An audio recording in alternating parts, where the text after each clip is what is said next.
Well, hello and welcome to this week's Sunday Chat on Big Country Politics. I am Manny Diaz. This week we're joined by Abilene mayoral candidate, Mr. Chad A. Clark. Chad, thank you for making time for us today. Yeah, thank you for having me. You bet, man. Well, like the City Council Place 3 race, you were one of 4 candidates running for Abilene City Mayor. Before we get into the why of running for mayor, tell us who Chad Clark is. So Chad Clark, 17, I joined the military, straight out of high school. I'm from Ohio originally. Traveled the world for 20 years. I've been lucky enough to go everywhere, pretty much possible. Germany. Did a stint in Hawaii. That was pretty fun. Most of my career I did nuclear command and control, which is teaching the chairman, joint chief of staff, nuclear war plan execution, which is kind of a big deal. One of the few people in the world who's actually seen the nuclear football, as they call it. Other than that, I did policy writing for PACOM AOR, the Pacific AOR in Hawaii, and pretty much just settled down here in Abilene after I retired. Nice, nice. Well, as you said, you're not originally from Abilene. You're a retired member of the United States Air Force, so thank you for your service.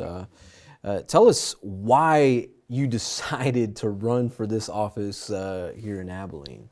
Yeah, I mean, it's pretty simple. I believe in serving others, and it's something I've always been wanting to do my entire life. It's evident with my 20 years in the military service that I enjoy serving, and the opportunity was there. So, you know, I talked to my fiance about it, and we kind of just decided to go for it. Yeah. Well, a lot of candidates attend city council meetings very frequently. Is that something you do as well? Yeah, so I've been to a few. Luckily, they do put them online. I did take a part-time job when I first moved to Abilene, so I didn't have the time to actually take off from that job and go to city council meetings. So luckily, they do put them online. You know, I've been attending there virtually. Okay. You got into the race a little late, which is why you're considered a write-in candidate. I saw a quote that you gave the West Texas Tribune, shout out to them, saying, "I still forget the milk from time to time on a typical store trip." You also said you'll never become the stereotypical politician. Always be transparent. If you can shed some light on the last quote there, and what would you do as mayor to be as transparent as possible? Yeah, so forgetting the milk time to time, I also forget everything when I go to the store. Don't ask my fiance that, she'll tell you.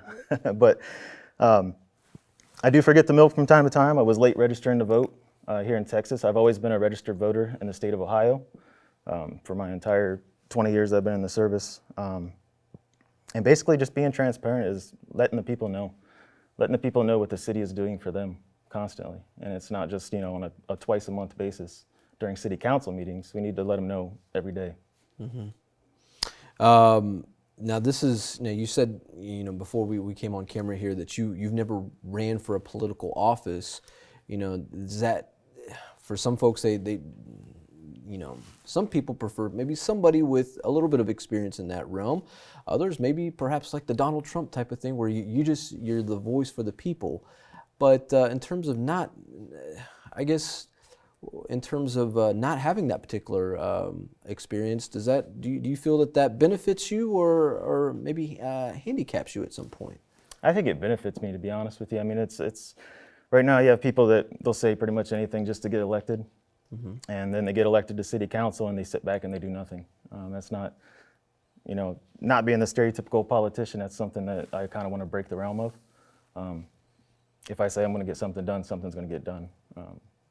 It's up to, you have 6 people in city council, you have to also sway, or they'll sway you, one or the other. Right. But basically the taxpayer,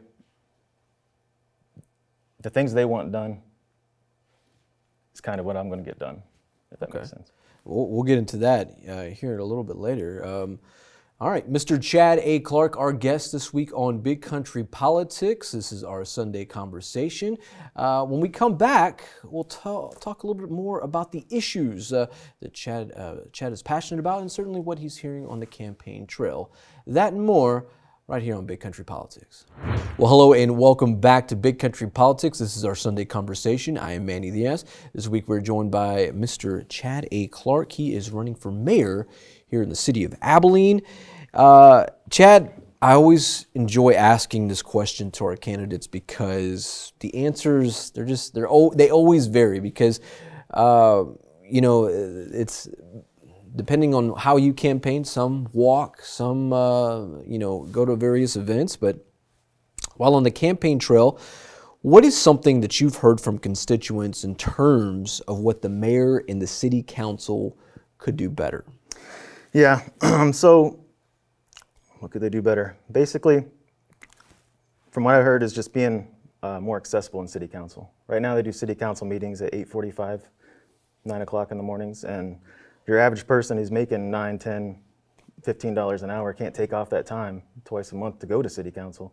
So I think the city council needs to make it more accessible to everybody. I know they do it virtually, but they could also change the times to later in the day to allow more citizens to come forward and voice their complaints.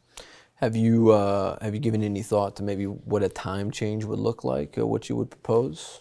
I haven't really. I know some people get off about 4:30, 5 o'clock, so I think a 6 o'clock, 6 p.m. city council meeting, even once a month, would actually help. Okay. Mayor Williams has served our city, having accomplished a number of things, bringing big business to Abilene. If elected, is there anything you would focus on, or is there anything that you're passionate about that can make an impact in the city? Yeah, so the city's already came out and acknowledged they did a horrible job maintaining the city the past couple of decades. In terms of infrastructure? In terms of infrastructure. And they're trying to get on the right track, and I think they have a good plan right now. I'd be more passionate about, getting more of the infrastructure done more quickly. The roads, everybody keeps talking about the roads, and the roads are bumpy and they're horrible. But that's something that's easily fixed. Yeah.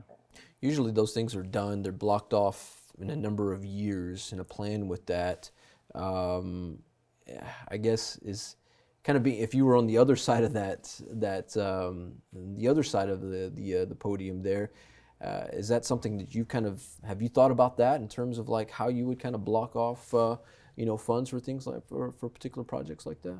Well, I mean, they have the street maintenance fee, and that's something that a lot of people complain about as well because their water bills are skyrocketing.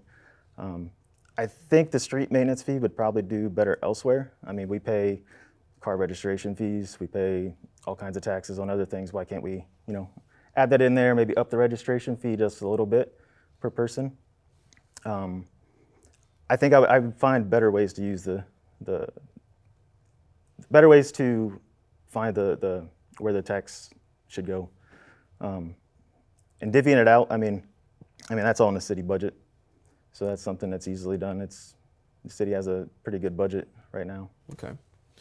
A lot of people, certainly this area of Texas is very conservative, conservative values, and doesn't necessarily have, a candidate can be either way, but in terms of being fiscally sound, to make sure that the budget is kept in place and make sure that that's operating well, how important is that to you? I mean, by law, the budget has to be in the green, as you would say. So I'm able to retire at 38, so I've been fiscally sound with my own money, and I think I'll do pretty well with the taxpayer money as well. Right on. Well, this is a jam-packed race. What would you say kind of gives you separation from the rest of the field? You have three other guys in this. What do you think separates you? I'm just an average, everyday person. I have served in the military. That does separate me from the rest of them. I've had plenty of leadership training and plenty of supervisory experience throughout my 20 years in service. And the military does, the Air Force does a great job of nailing that into you straight from the start at basic training. So I think that gives me a little bit of separation from them. I'm not a business owner. I'm not somebody who's not going to be available. Okay.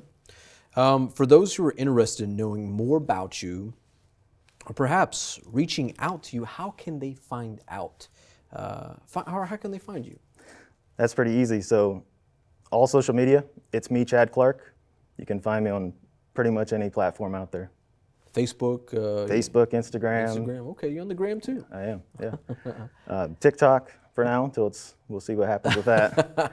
TikTok is certainly out here in West Texas. It can go either way. Honestly, you're right there. But yeah, it's me, Chad Clark. Okay. Any message to a potential voter that's watching our program? What would you say to them in terms of why they should vote for you? Honestly, I'm a write-in candidate, so it is going to be a little tougher for me on the campaign trail. So just make sure you get my name right. Chad Clark. Spell it out for us. Make sure that they know your name. Yeah, ChadClark. There we go. Chad Clark. Thank you, Chad, for joining us today. Appreciate your time. Thank you. All right, for Chad Clark, I am Manny Diaz. This has been another Sunday conversation here on Big Country Politics. We'll see you next time.